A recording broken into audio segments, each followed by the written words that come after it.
इस इलाके में एक समृद्धशाली जाति पहले रहा करती थी। हाँ, वो बिल्कुल रहा इसका करती थी। पता जो चलता है हमको, हाँ, वो अंग्रेजों की शोधों से चलता है, क्योंकि हाँ, अंग्रेजों के पहले किसी ने वैज्ञानिक तरीके से इस पर काम नहीं किया, शोध नहीं किया, हाँ, किसी ने दस्तावेज नहीं लिखे, हाँ, कोई जांच नहीं की, खोजबीन नहीं की। हाँ, और उसमें मुख्य रूप से अंग्रेजों का काफी योगदान है। और अंग्रेज ना आए होते तो भारत का इतिहास जो है वो ना ही लिखा गया होता। आज जो वर्तमान स्वरूप में इतिहास जो कुछ भी हम जानते हैं, ये अंग्रेजों का इसमें बहुत बड़ा योगदान है। जी, वो है, बिल्कुल है, वो चीज हाँ। रहेगी।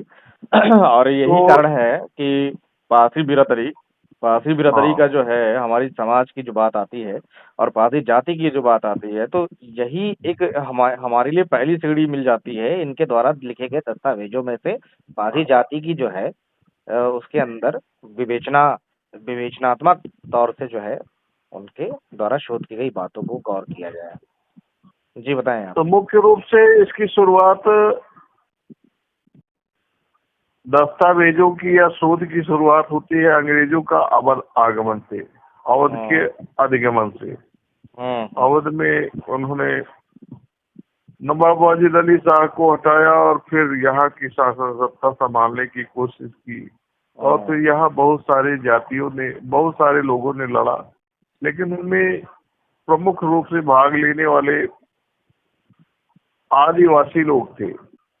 हाँ, यहाँ के आदिवासी जिन लोग थे, जिन्हें कह सकते हैं एबॉर्जिन्स। और एबॉर्जिन्स की जब चर्चा होती है तो उसमें अंग्रेजों ने जो लिखा है कि यहाँ के एबॉर्जिन्स जो है वो यहाँ की पारसी जाति थी, और जिनका पुराना नाम भर था। लेकिन यहाँ अवध क्षेत्र तो पूरा भरा है उनकी सभ्यता और संस्कृति के अवशेषों से। हाँ, असभ्य देखिए, अब जाहिर सी बात है, असभ्य कौन होगा? हाँ, अगर मैं यहाँ पे जमींदार हूँ या अगर मेरा ये क्षेत्र है, अगर बाहरी लोग आएंगे, आक्रमण करेंगे, या झगड़ा होगा या युद्ध होगा या जो भी होगा, तो हमारी नजर में कहेंगे ये तो साले असभ्य लोग हैं। हम ऐसे प्रयोग करते हैं ना शब्दों में आमतौर पे, हाँ, अरे हाँ, असभ्य हो क्या पूरे? तो कारण क्या है कि कई सारे शब्दों पर जो है लोगों का उस पे मंतव्य एक साथ नहीं बैठता है। तो जो पारसी जाति है अवध की, ये मूल निवासी जाति है, जिनको अंग्रेजों ने एबोर्जिन्स इनहैबिटेंट्स भी बोला है ना? पहले तो हम चर्चा कर लेते हैं कि एबॉर्जिन्स का मतलब क्या होता है। एबॉर्जिन्स हाँ, हाँ, किस आधार पर उन्होंने कहा, हाँ, हाँ, बिल्कुल, किन बिल्कुल सही। जातियों को कहा जी, जी, और किस आधार पर कहा। जी सही। अंग्रेज जब आए यहाँ पर जब उन्होंने कब्जा करना चाहा तो विद्रोह सामने आया। कुछ तालुकदार थे, तालुकदार के साथ उनके सैनिक थे, और कुछ यहाँ के कर वसूलने वाले लोग थे। हम्म। उनकी एक बड़ी भूमिका सामने आई, गुड़ैतों की। हाँ, हाँ, गुड़े होगी। जी, जी। गुड़ैतों की बड़ी भूमिका सामने आई। लगभग 100 से अधिक विद्रोह हुए, लूटपाट की घटनाएं हुई। हम्म। हम्म। और फिर उसके बाद अंग्रेजों ने आयोग बिठाया जांच के लिए कि कौन कौन लोग शामिल थे, जब उन्होंने यहाँ कब्जा कर लिया तोप के बल पर। और फिर इसके बाद यहाँ के बारे में जानना चाहा, और यहाँ कौन कौन लोग विद्रोही थे उनके बारे में जानना चाहा। तो उसमें ये बात सामने आई कि उनकी रिपोर्ट, मार्टिन गुवेंस की जो रिपोर्ट आई उसमें आया साफ साफ कि फांसियों की एक बड़ी भूमिका थी। हाँ, ये बात मार्टिन गुबिन्स के पेज नंबर 72 पे दिखाई देती है और उन्होंने लिखा है इस हाँ, चीज को। जी। कि फांसियों सबसे की बड़ी भूमिका थी, और फांसियों के बल पर ही जो है तालुकदार लोग शासन कर रहे थे। हम्म। और फिर उसके बाद सिलसिला शुरू हुआ, जब अंग्रेजों ने यहाँ पर कब्जा कर लिया। और कब्जा करने के बाद फिर उनको तालुका बांटने की बात आई। तालुका बांटने की बात आई तो सबसे पहले उन्होंने जो है घर घर जाकर के वंशावली बनाने का कार्य किया, तमाम लोगों से जानकारी लेने का काम किया, यहाँ के इतिहास, अवध क्षेत्र का इतिहास, सभ्यता, संस्कृति को जानने का प्रयास किया, इससे वो बेहतर शासन कर सके। और जब ऐसा करने में लगभग उनको 1861 से लेकर के 77 तक लगातार उन्होंने सर्वे कराया, इंटरव्यू लिए, पूछताछ की और उसको दर्ज किया, फिर कंपाइल किया, और जो कुछ उनको पुरातात्विक साक्ष्य मिले और परंपरागत साक्ष्य मिले,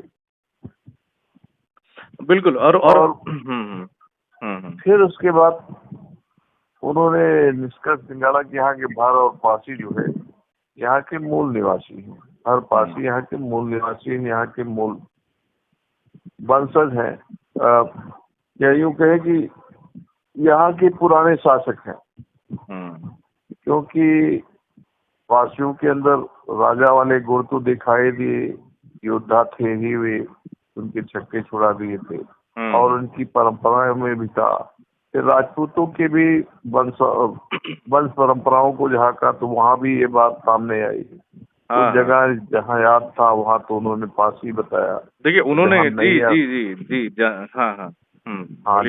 जहाँ याद था उनको वहाँ पासी बताया, और जहाँ नहीं याद था वहाँ वो भर के नाम से उन्होंने इंगित कर दिया, क्योंकि उसमें भर की परंपरा थी। जी भार शिव, मतलब शिव का बोझा अपने कंधे पर उठाने की परंपरा रही। देखिए ये जो वहाँ पे अभी कॉन्सेप्ट समझा जाए कि देखिए भारशियों का कॉन्सेप्ट तब निकल के आता है जब 1880 से पहले 1878 में जब प्लेट मिलती है भारशियों का, और भारशियों को भर नाम से अंग्रेजों ने एक तरीके से वहाँ पे मुहर लगा दी कि भारशी भार है। तो भारशियों वाला कॉन्सेप्ट तो बाद में समझ में आता है, उससे पहले जब ये प्लेट मिली ही नहीं, जब ब्राह्मी लिपि पढ़ी नहीं गई, तो भारशी वाला तो अभी फिर दूर की कॉन्सेप्ट है, वहाँ मिक्स हो जाएगा अगर हम इस तरीके समझे।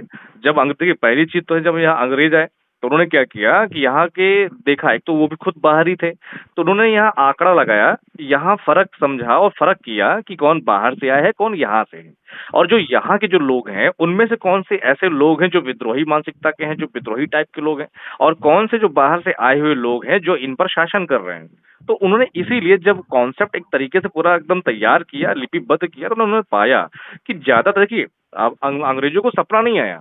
अगर अंग्रेज सर्वे कर रहा है, आज भी मैं अगर गांव में निकल जाऊं, बाराबंकी निकल जाऊं, रायबरेली निकल जाऊं, मैं कई सारे राजपूतों से मिला हूं, पुराने जो 80-90 साल के थे, 22 राजपूतों से मेरी मुलाकात हुई रायबरेली में। मेरे यहाँ पे बाराबंकी में कुछ बहरेलिया ठाकुर भी हैं, मैं कई लोगों से बात किया, और सबकी परंपरा आज भी एक चीज है कि सब राजस्थान से आए, सभी लोग राजस्थान से आए।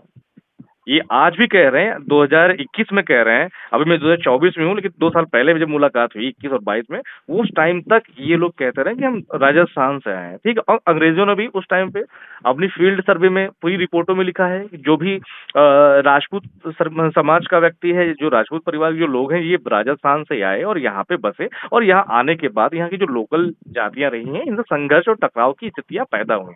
ये चीज उन्होंने स्पष्ट तरीके से लिखा हुआ है। और वो इंटरव्यू जो लिया है, और वो लिया किसी जो है किसी मामूली इंसान से नहीं लिया, वो अवध में जो विद्वान उस टाइम पे बैस राजपूत थे, या जो तालुकदार जमींदार जो लोग थे, जो जमींदार टाइप के जो लोग थे, जो राजसी परिवार से संबंधित लोग थे, उनसे उन लोगों ने साक्षात्कार लिया, बकायदा उनकी वंशावली तैयार करी और बताया। और सभी लोगों ने एक सुर में बताया, चाहे वो रैकवार हो, चाहे वो बैस राजपूत हो, चाहे वो जो है बचगोटी हो, जिन सबका उन्होंने हिस्ट्री लिखी है ना सर। फैमिली ऑफ स्केच जो भी आपने पढ़ा, मैंने भी पढ़ा, आपने पढ़ा होगा। लिखते समय एक दिक्कत जरूर हुई कि भारत में बहुत ज्यादा लिखने पढ़ने की परंपरा नहीं रही। फैमिली हिस्ट्री को सजोने की परंपरा नहीं रही, और अवध क्षेत्र तमाम तरह के उठा पटक से भी गुजरा। खास करके हिंदू राजा जो थे वो सामना करते थे मुस्लिम दबावों का, मुस्लिम शासकों के दबावों का भी सामना करते रहे। कई बार वो सत्ता से बेदखल हुए, तो उस दौरान उनके बहुत सारे दस्तावेज नष्ट भी हुए, और बहुत बार वो जो है सत्ता से वंचित भी रहे। तो इस दौरान उनका इतिहास जो है बहुत क्लियर नहीं रहा, वो भूलते गए, पर पीढ़ी दर पीढ़ी बहुत कुछ सजो कर नहीं ले आ पाए। और जो उनके काम की चीजें रही वही दिमाग में रखे रहे। वो ये दिमाग में नहीं रखे कि कौन थे, भर कौन थे, जिनसे हमने सत्ता ली, वो कौन थे। उनके बारे में दिमाग में रखना और पीढ़ी दर पीढ़ी संजोना जो है उनकी बस की बात नहीं थी। और लेकिन वही दूसरी तरफ जिन्होंने सत्ता छोड़ी थी, जिनकी सत्ता गई थी, उनके पीढ़ी दर पीढ़ी दिमाग में था हम ही भर रहे। और पार्टियों ने इस बात को स्वीकार भी किया कि हाँ हम पुराने भर हैं। ये बिल्कुल बिल्कुल जो अभी मैं बताऊं आपको, जो मैंने दिया था रिकॉर्ड, है ना, जो 1800 हाँ भदोही भदोही देखिए, भदोही जिला जो है वो भरों के लिए बताया जाता है। और बड़ी हाँ विशेष बात है कि जो मैंने आपको रिपोर्ट भेजी थी, अभी कई सारी हाँ चीजें अभी पब्लिक में नहीं है और अभी गूगल पर भी नहीं कुछ ऐसी चीज मिली, लेकिन जो भदोही जिले में भरों को बताया जाता है और उसी में रिपोर्ट में साफ साफ लिखा है कि जो भर थे, यहाँ के जो पासी हैं भदोही में काफी मात्रा में, काफी संख्या में है, जो इस बात पे दावा करते हैं, इस बात पे बल देते हैं कि ये प्राचीन भर है। और सबसे बड़ी चीज यहाँ हमें जब भर और पासी और भर की जो गुत्थी की बात आती है कि भर कौन थे, इलियट ने प्रश्न शुरू किया, कई सारे इतिहासकारों ने भर कौन थे इसके बारे में उन्होंने पूरा एक जांच बैठाई, है ना, कि कौन थे भर, पता करो। तो जब इस सिनेरियो से जो है जो ऑफिसर तैनात किए गए कि भाई हिस्ट्री जानो, यहाँ के लोग कौन क्या थे, तो जो भर कौन थे उस चीज के बारे में जब पता करना शुरू किया तो कई सारे तथ्य सामने आए। एक तो वो तथ्य सामने आया कि जब कोई बाहरी जाति भरों से शादी करके एक नई जात बन जाती है, कई सारी चीजें ऐसी दिखाई देती हाँ हैं। राजपूत समुदाय के जो लोग आए, जब जिनको भर के नाम से शासन था, उनसे संघर्ष हुआ और दोनों में वैवाहिक संबंध हुए, तो आगे जो संतानें थी वो कभी राजपूत समुदाय में चली गई या विलीन हो गई, ठीक है, समय अनुसार। और जब भर नाम से जब चीजें देखिए वो फिर वो दूसरी जाति बन जाती है, लेकिन जो भर थे, जो पुराने भर थे यहाँ पे अवध में, जो परिस्थितियों के अनुसार, समय के अनुसार उन्होंने अपने नामों को बदलाव में लाया, ठीक है, वो कौन थे? वो पासी थे। क्यों थे? क्योंकि रिपोर्टों में साफ साफ लिखा है पासी 1872 1882 तक स्पष्ट तरीके से बोलता रहा कि उनकी ट्रेडिशन, देखिए ट्रेडिशन एक बड़ी चीज है, जो परंपरा है, और परंपरा पर ही आधारित है पूरे अवध का इतिहास, जो पूरे ब्रिटिश दस्तावेजों में लिखा गया है। और उस परंपरा, राजपूतों की परंपरा में कई जगह मिलते हैं कि हम जो है उस टाइम पे जब यहाँ पे आए तो हमारे संघर्ष इनसे हुआ तो हमने वैवाहिक संबंध स्थापित किया। कई जगह कह देते हैं कि बैद राजपूत भी भरों की संतानें हैं। तो अगर हम वापस भर नाम पे आते हैं और पासी नाम के इतिहास पर जाते हैं ना, तो पासी जाति का जो इतिहास है सर, वो वो बहुत बड़ा इतिहास है, जिसके विषय में लोग अभी पहुंच नहीं पा रहे हैं। और रही बात, हम थोड़ा सा पहले ये क्लियर करना चाहेंगे कि आपके नजर में क्या है, आप भर क्या है, आप मुझे बताएं भर कौन थे, फिर मैं बताता हूँ। मेरी नजर में भर भर यहाँ के प्राचीन शासक हैं। प्राचीन शासक जो कि उनके स्टेट पर हमला होने के बाद, तालुका पर हमला होने के बाद वो तितर बितर हुए, आसपास के जंगलों में रहे, अपने नामों को बदला, अपनी आइडेंटिटी बदली और नए स्वरूप में आए। लेकिन उनके विशेष प्रजाति गुण और उनके व्यवहार वो उनकी परंपराओं में चलते रहे, जो आधुनिक रूप में पासी के रूप में जाने गए। बिल्कुल और बिल्कुल भर शब्द चूंकि धीरे धीरे वो गायब हो गया, उन पर लगातार हमलों के बाद धीरे धीरे वो गायब हो गया भर शब्द, लेकिन पासी जो है शब्द बना रहा।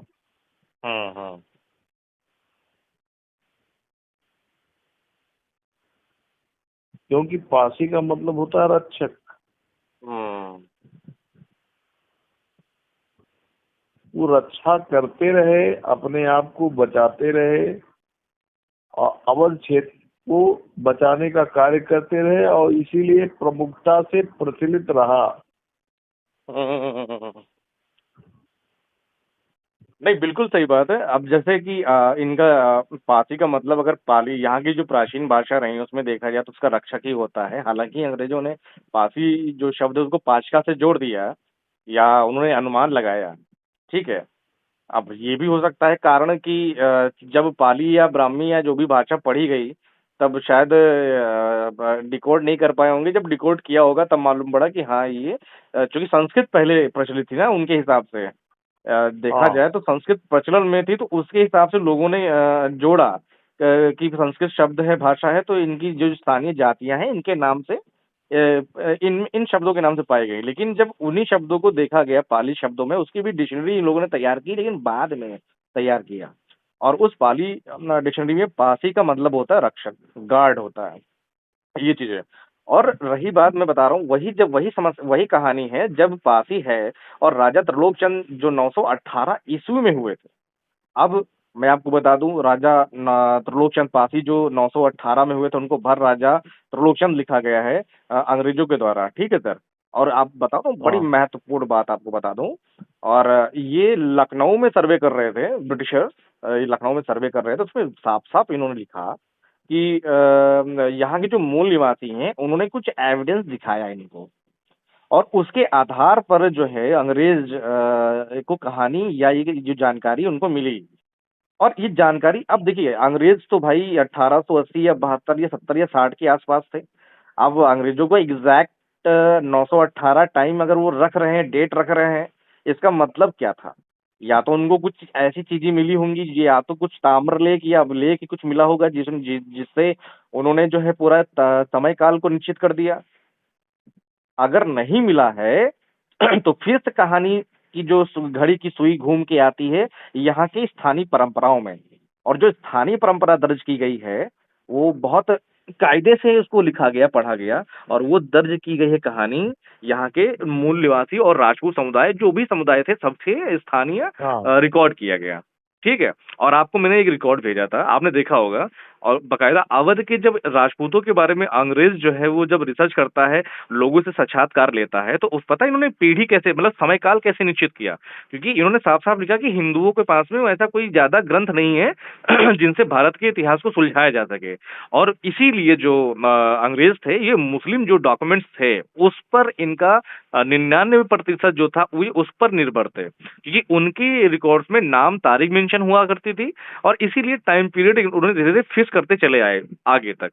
और दूसरी चीज, राजपूत समुदाय के लोगों ने हमेशा ये साफ साफ अंग्रेजों ने लिखा कि अवध के जो राजपूत हैं, ये कहते हैं, ये बड़ी मुश्किल से इन लोगों को 20 या 25 या 26 पीढ़ी तक ही अपने आप को बता पाते हैं कि हम 20-25 पीढ़ी से हैं, 10 पीढ़ी से हैं, या हम 40 पीढ़ी से हैं। लोग ऐसे बताते थे। अब यही कारण है, उसमें साफ साफ लिखा है कि 20 या 26 जो अवध के जो राजपूत थे, ये अपने आप को 26 से 20 पीढ़ी तक ही पीछे ले जा पाते थे। और उसके हिसाब से 600 साल हो गया, उस पीढ़ी के हाँ हिसाब से 600 साल हुआ। और 600 साल हुआ, यही टाइम पीरियड उन्होंने निश्चित कर लिया कि 100 साल के अंदर कम से कम 4 पीढ़ी जो है वो निकल जाती है। और इसीलिए जब लखनऊ का कोई मूल निवासी उन्होंने एविडेंस दिखाया, तो जाहिर सी बात है कहीं या तो उन्होंने कुछ दिखाया होगा, किसी लिखा हुआ कोई ऐसा दिखाया होगा जिसमें लिखा हो कि पासी जो है राजा जो त्रिलोक जो चंद जो थे, वो कम से कम से 60-70 पीढ़ी पहले थे या 80 पीढ़ी पहले थे। जितनी पीढ़ी उनको गिनाई गई और उसी के अंदाजे अनुसार उन्होंने क्या किया, टाइम की गणना की और उन्हें एक तारीख रख दी। और तारीख रखा 918, जाहिर सी बात है जोड़ घटाना करके ही रखा था। और राजा त्रिलोकचंद को भर बताया और कहा कि राजा त्रिलोकचंद ने एक नया टाइटल लिया, राजपासी। उन्होंने बहराइच में गद्दी स्थापित की और दिल्ली को जीता।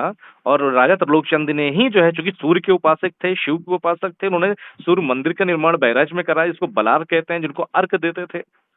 तो जो अगर अवध गजेटियर पढ़ेंगे, जहाँ पे भर, अरक और पासी के बारे में पूरा कॉन्सेप्ट दिया गया है, और साफ साफ बताया गया है कि भर, अरक जो पासी है, ये सेम वर्जिन है, ये एक ही नस्ल के लोग हैं।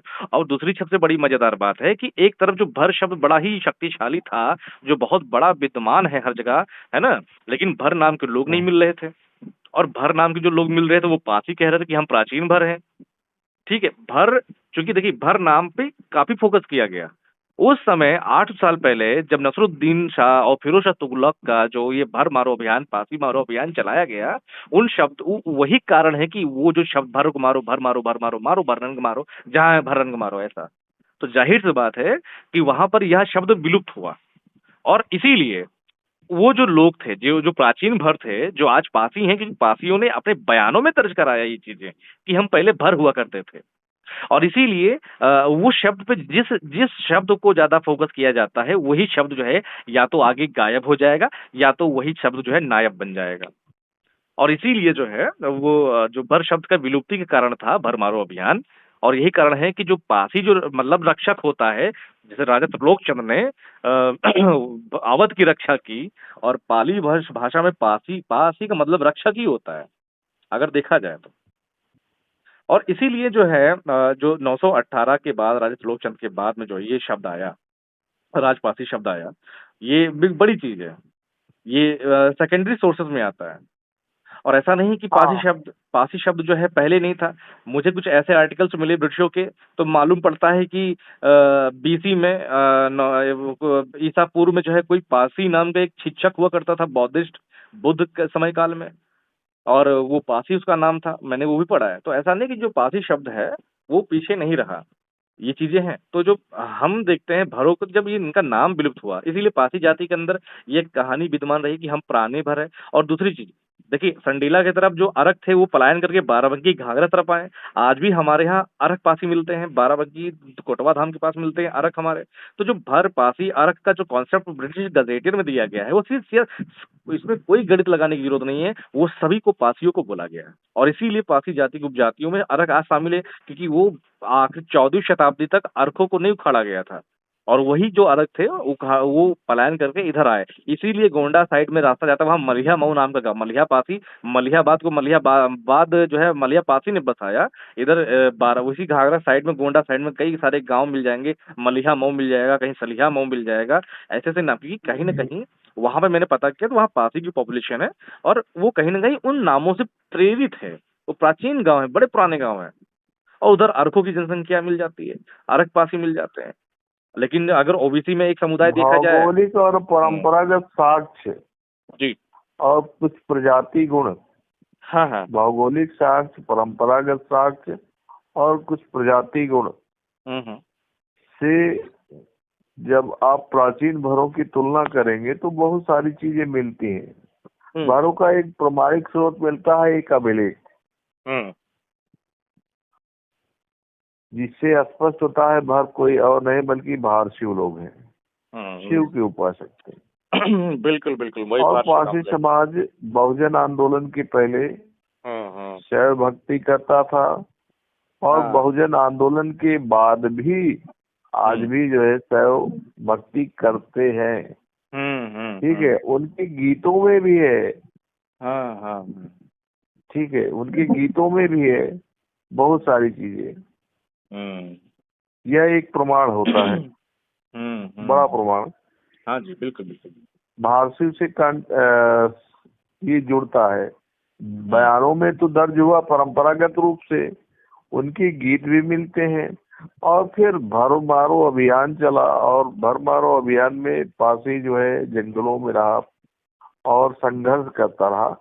जब किसी पर बार बार हमला होता है तो वह आक्रामक बन जाता है, वो अपने आप को उसी तरह से बना लेता है।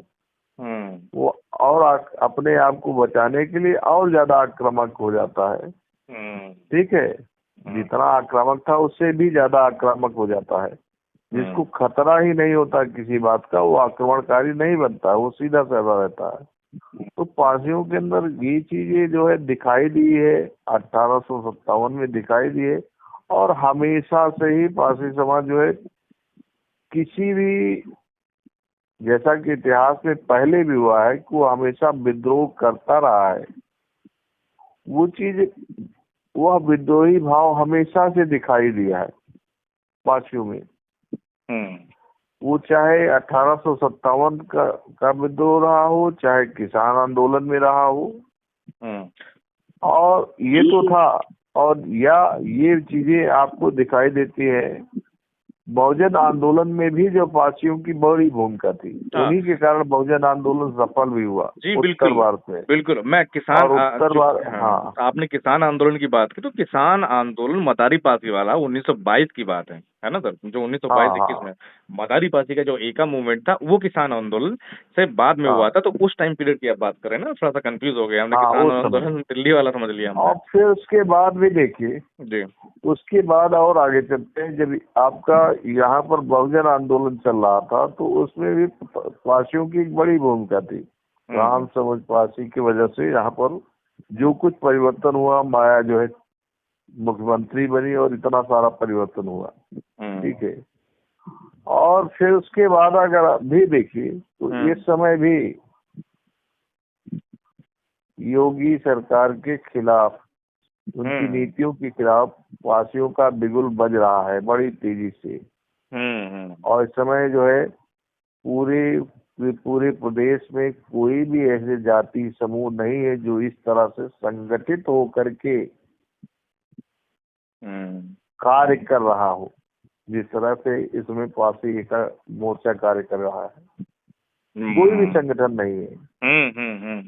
अभी रायबरेली की घटना में जो काम पासियों ने किया वो शायद ही किसी दल ने किया, किसी भी जाति संगठन ने किया हो कि विपक्ष के नेता आकर के जो है वो सपोर्ट कर रहे हैं और शामिल हो रहे हैं।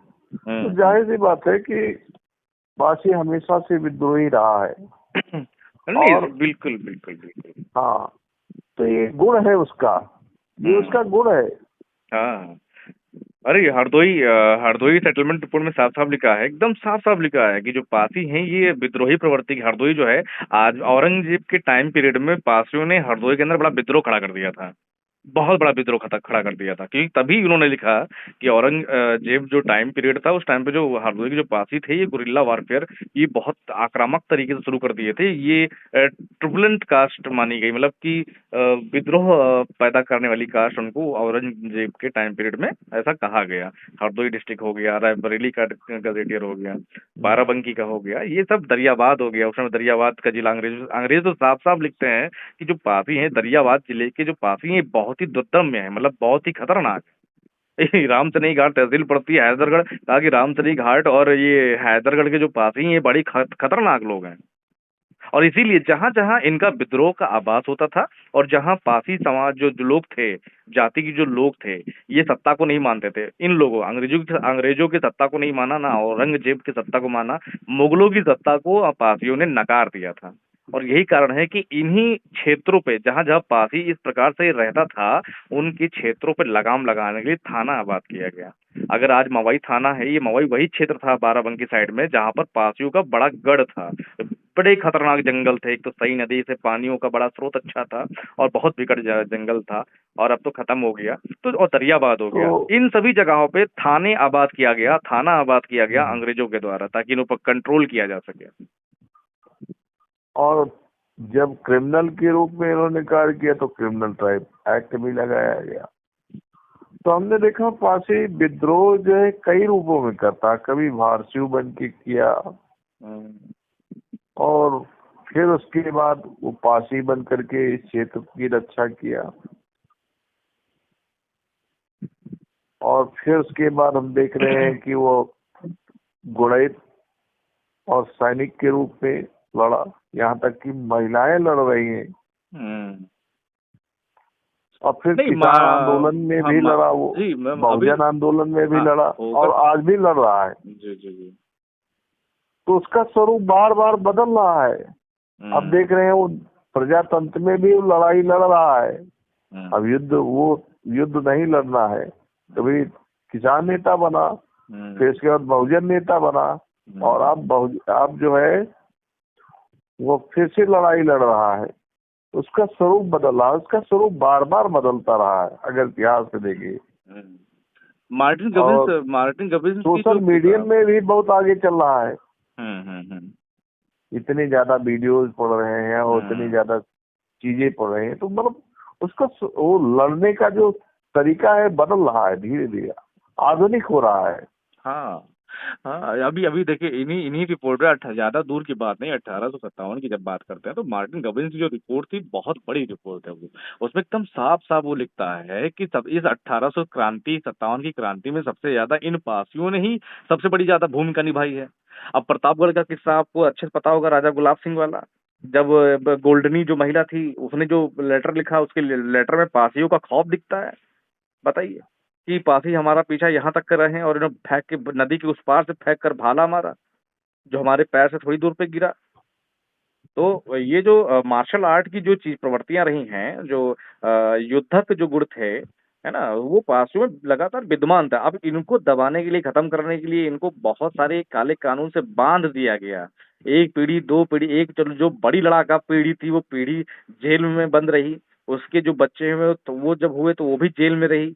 धीरे धीरे उनकी जो आगे जो पीढ़ी है वो सिर्फ इतने गरीब, इतने असहाय हो गए तो वो अपने पेट पूंजा तक सीमित रहे, क्योंकि उनके ही बच्चे थे, मजबूरी थी। मरता नहीं, क्या नहीं करता, मरता क्या नहीं करता, कई सारी चीजें जब उन्होंने करना शुरू किया तो उन पर कानून, काले काले कानून लगा दिए गए। अब हर एक इंसान के पास पेट है, उनके बच्चे भूखे ना, तो जाहिर सी बात है, हमें क्या करेगा, तालुकदारों को लूटेगा, जमींदारों को लूटेगा। यही कर रहा था। अंग्रेजों को पता था कि ये मजबूरी में ये जब ऐसा करेंगे तो इनको हम ये एक्ट लाद देंगे। ये लोग तो क्रिमिनल होते ही हैं। तो जो साइकोलॉजी है उस टाइम की वो भी देखनी पड़ेगी, क्योंकि वो इसीलिए लिखा पढ़ी कर रहे थे ब्रिटिशर्स, कि हम सब लिखा पढ़ी करके हम समझ सके कि ये लोग कैसे हैं, फिर उसी हिसाब से ही कानून बनाए जाते थे। ये बहुत बड़ा वार था साहब, बहुत बड़ा वार था। और पासियों की बात की जाए तो आपको पता ही है कि अब मेरे पास कम से कम जो है देखा जाए तो मेरे पास 13-14 ऐसे ब्रिटिश रिपोर्ट जो मैंने खोजा, मैंने आपको देखा, बताया ये भी कि जो भर नाम के कई सारे जो लोकल लोग हैं, बड़े ही मतलब दूसरे नाम के जो लोग हैं, भर नाम से जो मिलते जुलते लोग हैं, वो भर एक्चुअल में है ही नहीं। अभी बंगाल का रिपोर्ट मैंने पढ़ा उनके तो अंदर कोई भी ऐसा गुण मिलता ही नहीं, रक्षक वाले गुण मिलते ही नहीं। हाँ, जो भर नाम से जो दूसरे लोग पाए जा रहे हैं उनके अंदर ऐसा कोई गुण प्रवृत्ति है ही नहीं। मैंने आपको जो भेजा था भर नाम से, आपने पढ़ा, आप देखिए इसमें साफ साफ क्या लिखा है। वो लोग जो भार भूंजते हैं उनको भर कहते हैं। पत्तल जो हाँ, भार में भूंजते हैं वो जो है उनको भर बोल रहे हैं। आपको मैंने भेजा, हमने आपने रखा भी है, मेरे पास भी है। बंगाल का जो देखा मैंने तो मालूम पड़ा, बंगाल में जो भर है वो धोबी होते हैं, मतलब जो कपड़ा जो धुलते हैं उनको भर बोला गया। बताइए। तो जो आसियाटिक सोसाइटी में जिन भरों को प्राचीन भर बताया गया है उनके वंशज तो पास ही हैं।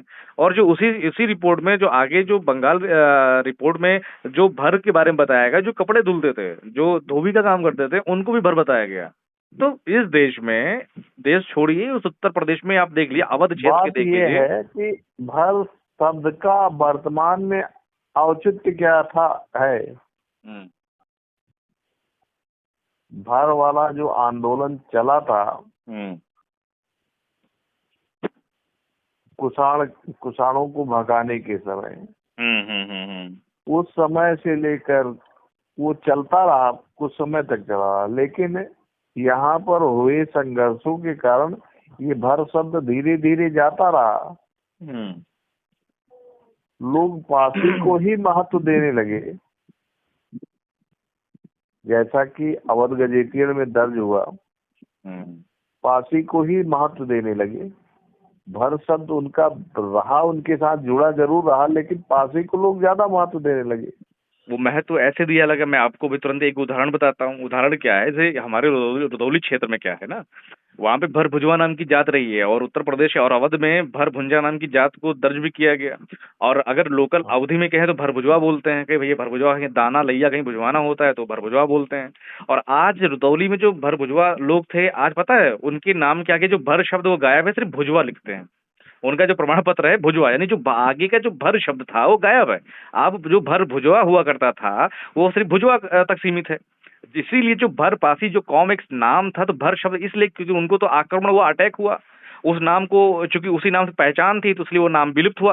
और जब हम भुजवा जो जाति रहती है तो उनको भी जो आज समाज बदल गया, बहुत परिवर्तन हो गया, तो उनको थोड़ा इस बात से बहुत ही थोड़ा सा उनको लगता है कि वो दाना भूजते थे, या उनको भुजवा लोग बोलते, भर भुंजा बोलते, तो वो लोग भर शब्द का प्रयोग नहीं करते, सिर्फ भुजवा बोलते हैं। तो वो नाम दो गायब तरह होने से। के पीछे कारण है। कारण बस वो बताइए। कारण ये है कि उस समय जात प्रमाण पत्र तो मिलता नहीं था। हम्म। जो कुछ था वो बोलने पर था, किसी हम्म। के चेहरे पर कोई पहचान तो लिखी नहीं होती है। हम्म। अगर इस नाम से आप अपने आप को सुरक्षित रख सकते हो तो आप रखो। हम्म। जिस नाम से खतरा है उसको हटा दो। हाँ, अक्सर ये होता है। और नाम मैंने वही बताया कि नाम हटने का पीछे एक कारण होता है। अगर उसी नाम से आपको सम्मान दिया जाएगा, सामाजिक परिस्थितियों में देखा जाए तो समाज का जो स्तर होता है उसमें आपको सम्मान दिया, वो नाम बरकरार रखेंगे। वही जो है, जो सामाजिक स्तर की बात, प्रतिष्ठा की बात, जो सामाजिक प्रतिष्ठा की बात है, उसमें भुजवा शब्द के आगे भर गाया हुआ इसीलिए कि लोग उनको चिढ़ाने लगे। अब मैं गया था, मैं लोगों से बात किया, आज भी बड़ी बड़ी दुकानें उनकी है वहाँ पे। तो मैंने ये बात खोदा कि हाँ भैया, बोला तो भर भुजवा ही रहा था, लेकिन अब सिर्फ भुजवा ही लिखा जाता है, ऐसा बोलते हैं। तो जो भर पास, मतलब उदाहरण कई सारे हैं। कारण पासियों के पास में जो है जितनी परंपराएं दर्ज हैं, कम से कम 13-14 रिपोर्ट मेरे पास है, जिसमें साफ साफ लिखा है अंग्रेजों ने कि पासी जो है ओरिजिनल भर्स हैं। वो कहते हैं कि पासियों की परंपरा के अंदर एक मजबूत परंपरा है कि पासी कहते हैं कि पहले प्राचीन भर हैं, और पासी कभी अपने आप को आधुनिक भरों से नहीं जोड़ रहा है। 1882 में जो पासी कह रहा है कि हम प्राचीन भर हैं, एंशियंट भर हैं, ठीक है, ये कह रहा है। लेकिन उसी 1882 में पासी ने कभी वर्तमान वाले जो भर नाम से मिलते जुलते लोग भर थे, उनसे अपने आप को नहीं जोड़ रहा है। वो पुराने वाले भर से जोड़ रहा है। ये सबसे बड़ा डिफरेंस समझना पड़ेगा आप सभी को। ये सबसे बड़ा डिफरेंस है।